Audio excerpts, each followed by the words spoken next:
Welcome to It's All Recruiting, the show that looks at everything through the lens of recruiting. I'm your host, Jim Stroud. Ladies and gentlemen, boys and girls, children of all ages, welcome to another exciting, action-packed episode of It's All Recruiting with your host, with the most, Jim Stroud, yours truly. How are you? It's been a while since we've had one of these podcasts. I know. I've been traveling, been hanging out at SourceCon, been hanging out at Sourcing Summit Europe, hanging out with all the cool kids, like my guest here today, Chad Sowash, who heads up our veteran recruiting here at Randstad SourceRight. How are you, Chad? Wonderful. I love being pulled into the cool kid bucket. Well, you are one of the cool kids. Thank you so much for hanging out with me. Of all the sourcing talks and presentations I've experienced these past couple of weeks, there was something I thought was conspicuously absent, and that is military recruiting. I didn't really see a lot of it out there, none of the conferences that I was at. Do you tend to see recruiting conferences, military recruiting discussed at corporate conferences? Not just general recruiting conferences, mainly because recruiters, they don't know what they don't know. It's still kind of mystic, it's somewhat magic. Yeah. I had heard, I don't know if it was you or someone else was telling me how when you become a military recruiter, you go through all this training and rigmarole and to really do what they do, and no one really knows what's that about. I mean, could you say anything about that? Yeah, no, it's amazing. I mean, when you're in the military and you get a position, like I was a drill sergeant, and you have to go through a school, and we're talking about weeks and months, put it that way, months of schooling, and that's your job. You have to go through, you're talking about easily 40 hours a week with obviously homework, assignments, pass or fail tests, and then you graduate from a school. But that was in drill sergeant school. Recruiting school, much different. But I know a little bit about that, but I do have a guy who does know. Give me a second, Jim. I'm going to get. Yeah. Hey, Dennis. Dennis, I got Dennis Carpenter here. He was actually a U.S. Army recruiter, and he can tell you more about the school and a lot of the stuff that actually goes on there. Oh, what's up, Dennis? Good morning, gentlemen. Thanks for having me. Hello, sir. To elaborate with what Chad just said, Army recruiting school is also a couple of months long. We're looking at least 56 days. Now we're not counting holidays and things like that, but 56 class days. And it's a 40-hour week course. You're in the classroom all day long, and in addition to that, you're going home every night with 2, 3, 4 hours of homework. And the homework might not be your traditional, you're studying from a book, but you're more trying to find your rhythm, trying to get comfortable with actually speaking to someone about something. It's very similar to civilian type recruiting. You have to become a subject matter expert and a salesman on the military. And you put a lot of time and effort into it. Sure. It's a gentleman's course for sure, but there's so much that goes into it. I'm still reeling on what you said about a 60-day course, 8-hour classes, and I'm wondering for the recruiters that are listening, do they go through such an intensive training when they became recruiting? Because most people that I know, they sort of fall into recruiting. They don't really take a 60-day course that's 8 hours long each day with tons of homework. So that's really amazing to me just to hear that bit. Oh, absolutely. Aside from the military folks that I've worked with in the past, Air Force, Marine Corps, Navy, I don't recall recruiting being on the curriculum anywhere, outside of the military. Well, and the Wow. thing is about it, Jim, and I mean, you are in the military, so skipping class, that's not an option. So, you mean, you're going to have attendance, you're going to be there, and again, as I think, I don't know if Dennis said it or not, you are actually, in most cases, hand-selected by the Department of the Army to be pushed into this position. So they're not just taking all comers.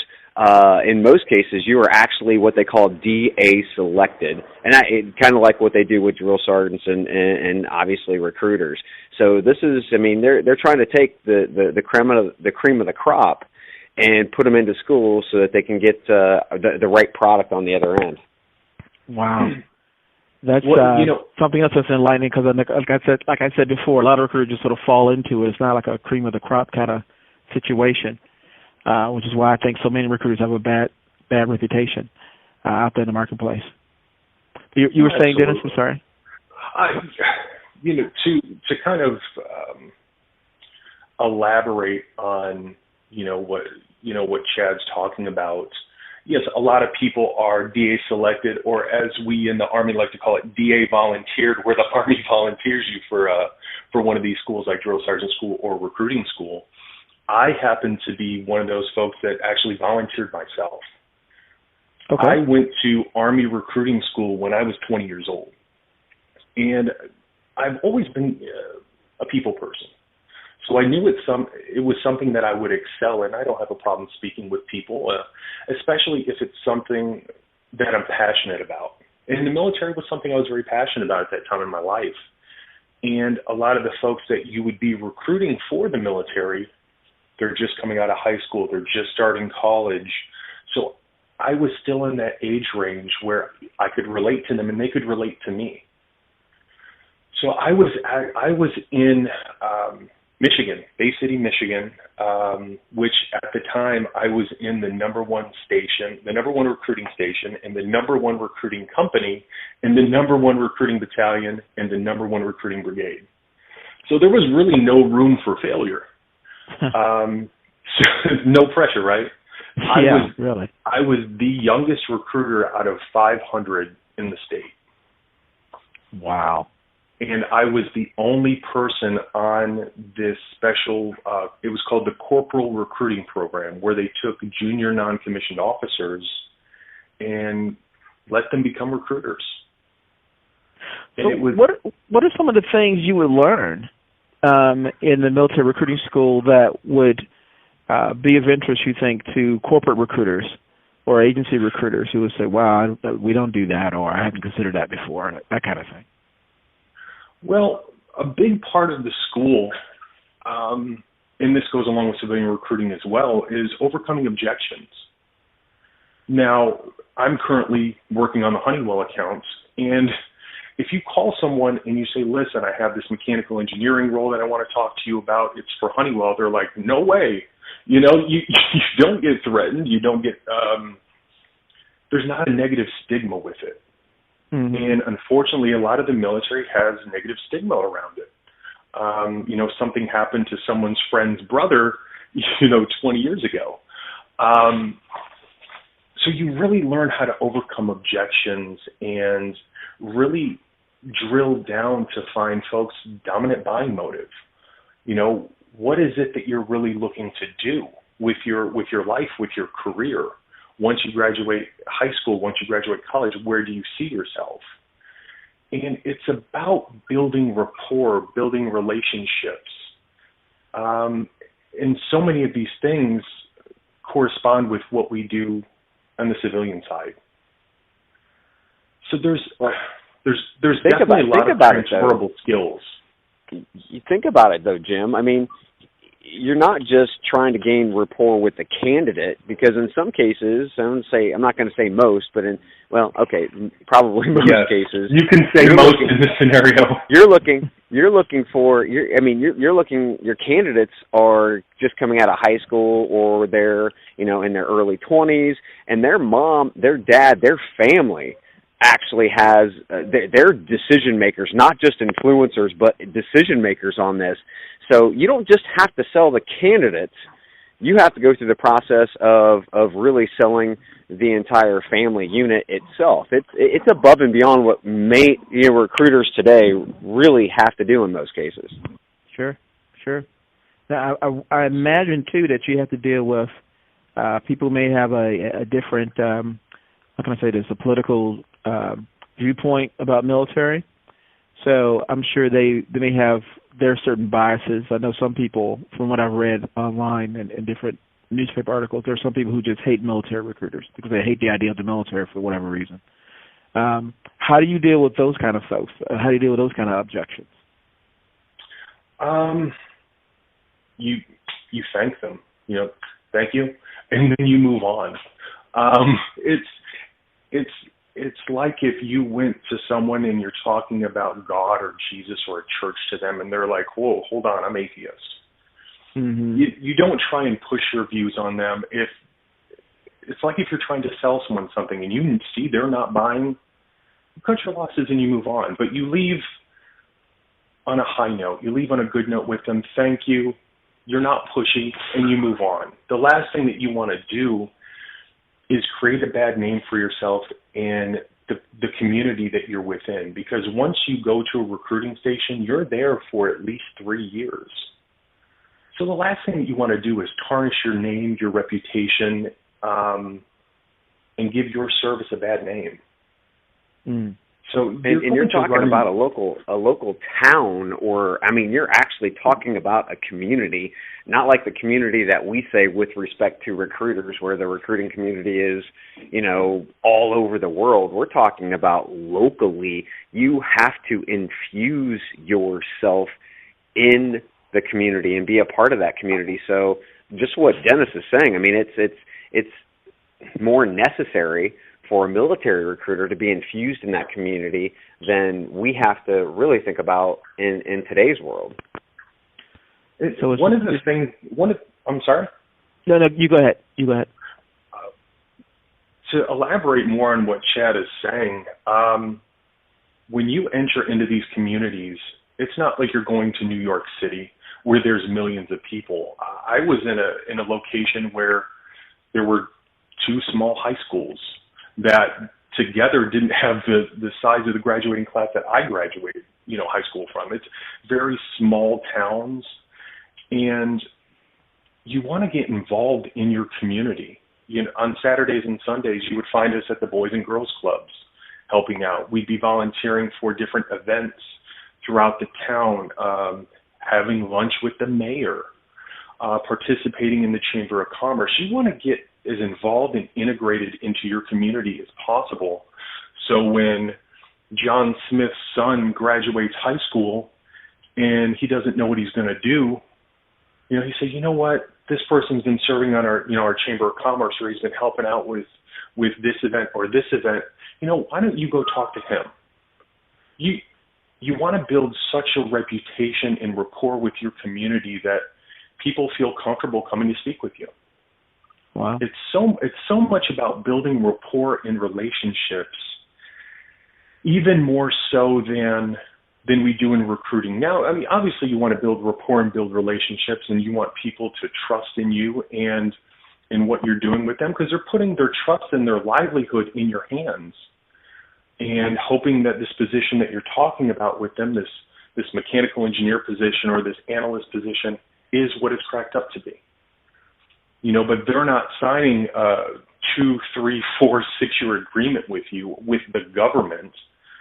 So you have to really build that reputation and build that trust within your community, within your schools, within these families, the brothers, sisters, girlfriends, boyfriends, husbands, wives, and parents.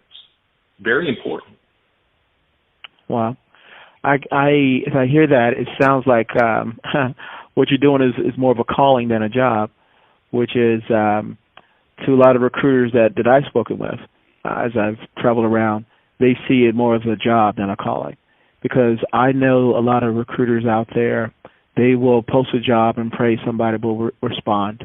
And they may email someone, but they're sort of afraid to pick up the phone and talk. And I hear the exact opposite listening to you. It it wasn't always like that. As soon as you hit your first recruiting station, and now keep in mind, I graduated top of my class. I killed it in school, but that wasn't real. You know, I'm interviewing another recruiter sitting next to me for my final, you know, trying to sell him on the military, trying to get him to join the Army. Mm-hmm. Once you actually get out there in the real world and you're picking up these high school lists and you're just calling random kids, never was a 17-year-old intimidating to me until that time. Huh. And you know, and this was a time really before caller ID and call blocking. Mm-hmm. So these folks there may have been, you know what, there was caller ID back then. I apologize. We're looking at like 2000, but it would come up as U.S. government. So people get nervous. They're like, who in the world from the U.S. government's calling me? What did I do? Right. So they answer the phone and, you know, hey, this is Corporal Carpenter with the United States Army Recruiting.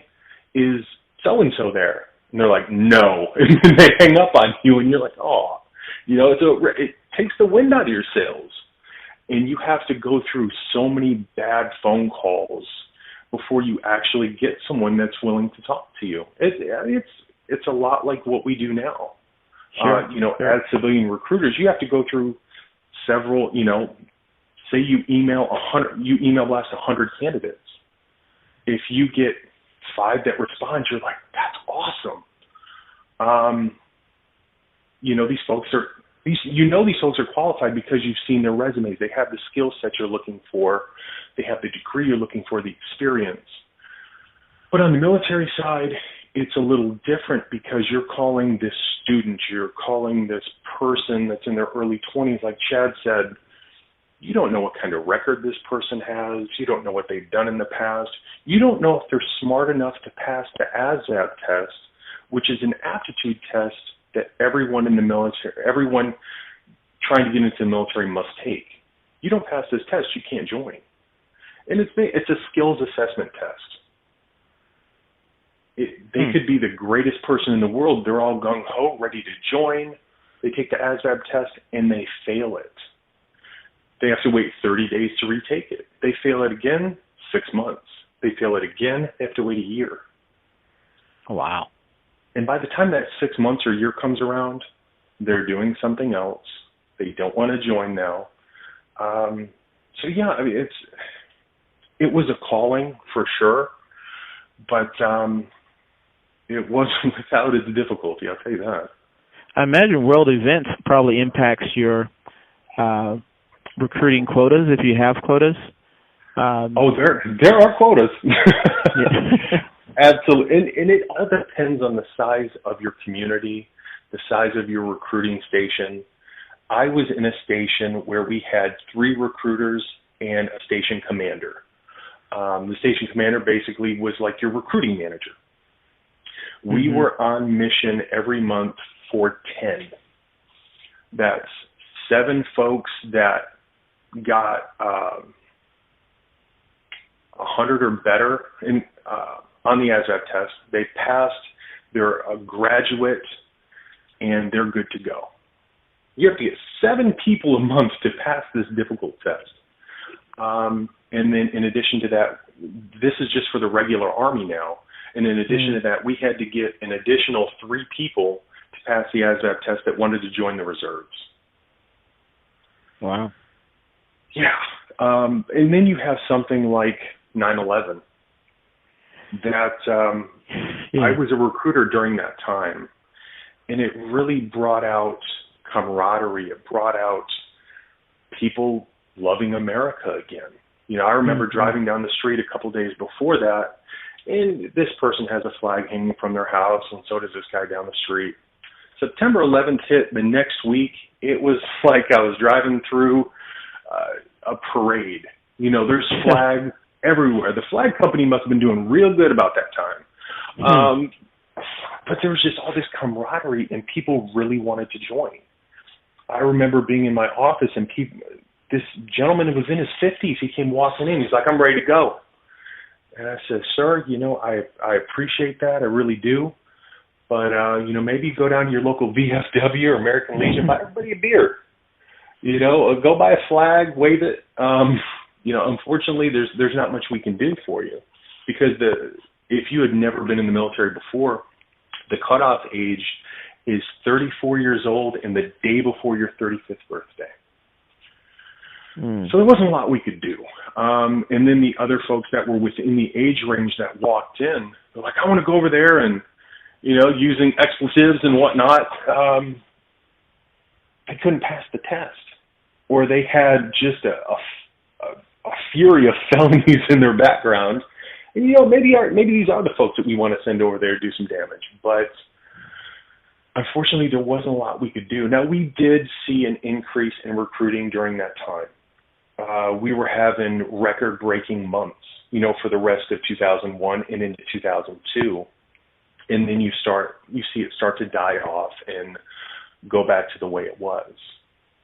But that world events do bring out the camaraderie. It brings out just the love for the United States again.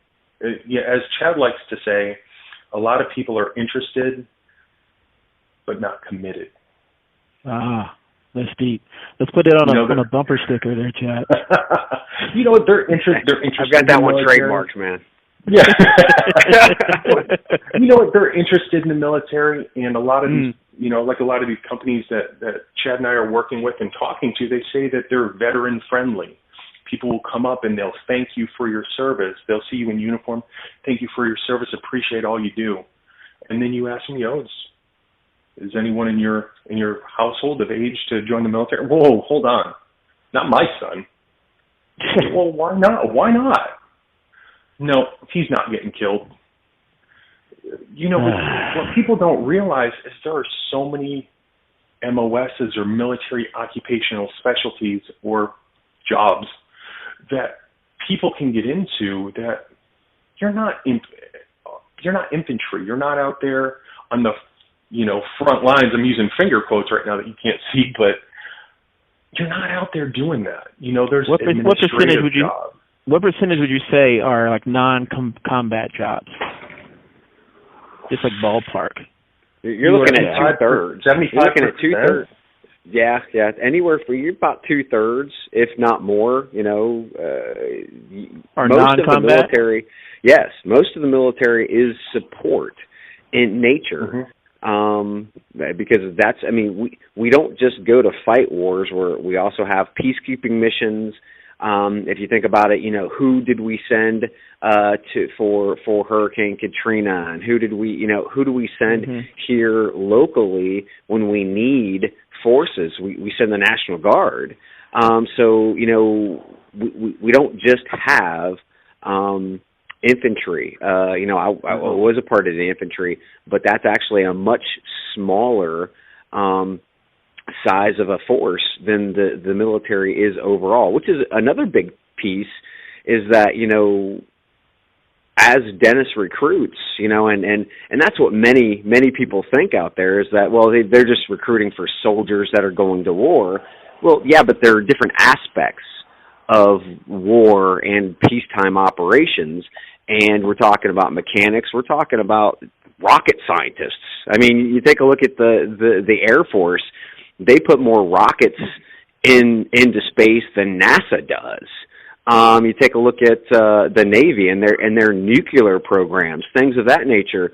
So, top-down technology, and then also the skilled trades, you've got everything pretty much in the military that you do on the outside. And again, it is more support-intensive than it is combat-intensive. I imagine there's a big push for cybersecurity these days in the military. The Air Force has a huge, as a matter of fact, I would say probably the best cybersecurity jobs in the world. And I would say that when they come out, they probably have jobs waiting for them, just about, on the cybersecurity side. Absolutely. And to delve even deeper into that, the 1st and the 15th of every month, you get paid. There are finance people that have to make sure that happens. There is HR departments. There are admin assistants. There's so many HR and finance type roles within the military that people don't think of. They just think, camo on your face and you're out there with your rifle and your flak vest on, taking fire. But no, the military is like any other, Fortune 500 or Fortune 100 company, and you have all of these departments that comprise the company as a whole. And people, well, now the big difference there, though, is in Fortune 500 companies, when the proverbial hits the fan, your finance director is not going to pick up a weapon and be able to fire it. In the military, that finance director can pick up the weapon, that cook, that it doesn't matter. Every single, there's a warrior ethos that is instilled in us, and that's one thing that I believe is really needed in many organizations. Not that they can pick up a weapon and they can fire it, but the what we call Army Corps values, where we focus on leadership, duty, respect, selfless service, honor, integrity.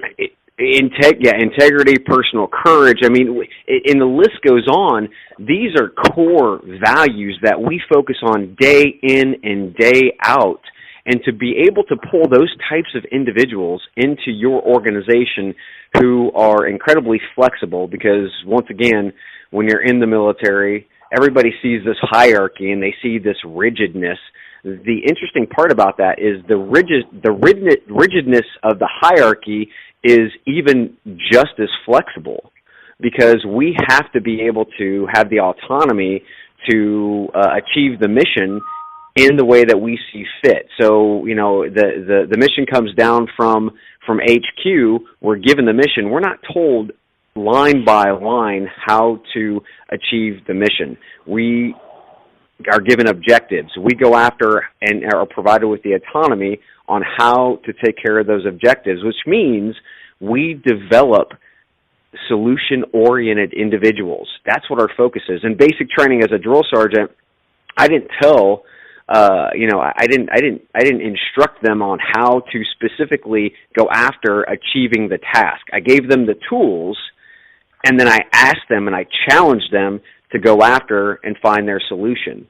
That's how basic training is done today versus back in the Soviet days when we all used to just line up in wedges and walk through the forest. Huh. Now, you're hitting on a bunch of intangibles that I think companies would love to have in their employees, and obviously the military has a lot of skills. So when you say like 2/3 of all the jobs there are non-combat. So I'm really curious about something. I'm going to get both of you guys' take on this as the time sort of creeps up on us. Why do you think companies are not more engaged in hiring veterans? I know they may say they're veteran friendly, but what does that really mean? Because I've seen different news reports and I've read this several times about how veterans are having, a difficult time, right? A difficult time trying to get hired. But it's really baffling to me because they have so much of the skills and so much of the intangible skills that companies crave. I don't get what the issue is there. Well, companies, in most cases, they don't know what they don't know, and that's scary. What they do need to know is there are actually blueprints out there on how to do this. My job every single day is to build these types of programs, and to be quite frank, it's simple. If you're going to work on the car, you have to have the right tools, right? You can't just go in there with your bare hands and go after it. You can, but you're not going to fix the car.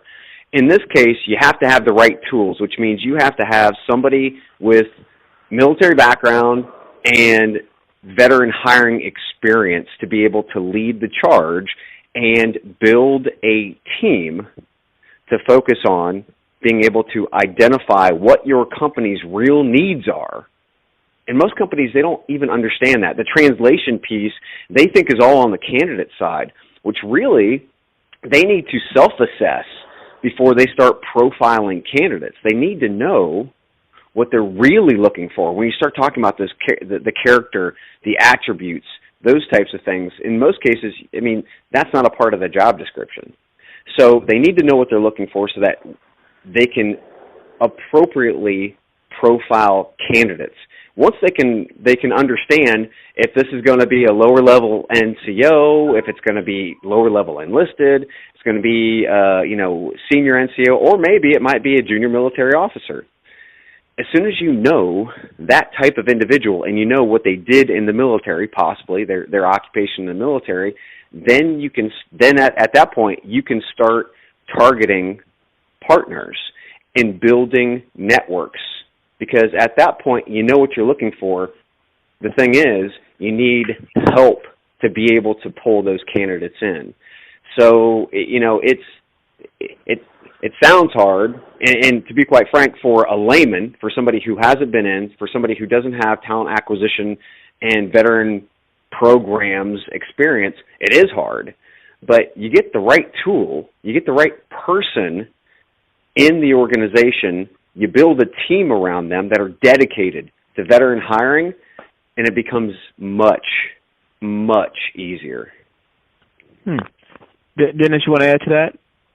Anything along? Okay, go ahead. When recruiters see resumes from military folks, and I'm not saying that the military folks have the best resumes in the world, but you need someone that understands how to read between the lines. Let's say this gentleman gets out of the military with 8 years of experience. He was an E6 in the Army, staff sergeant, a non-commissioned officer in the Army, but he was infantry. Someone sees that resume and thinks, all right, this person could be a police officer, they could be a bouncer, they could be security guard. Yeah, but what they're not seeing, and again, they don't know what they don't know, are all the attributes that come with being a non-commissioned officer: leadership, ability to teach others. You're writing counseling statements monthly on your troops. There's so much that goes into being a non-commissioned officer or being an officer that the general public is not made aware of. They don't know what they don't know.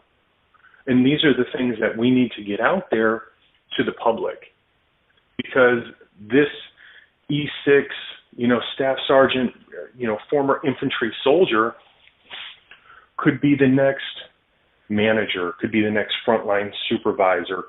There's so many things that this person is qualified for, but people just see it, in black and white. This person was infantry. We don't have any bouncer slots available right now.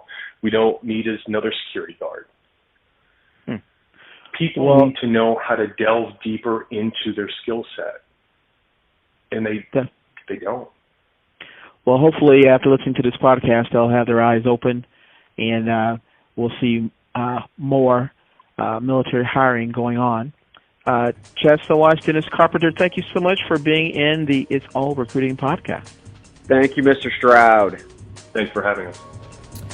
Thank you so much for listening. If you were not there, then I would be here talking to myself. So thank you for that. If you would, check out the links in the podcast description, because they are there for you. Finally, if you love what you heard, hate what you heard, or not quite sure what you just heard, I want to know about it.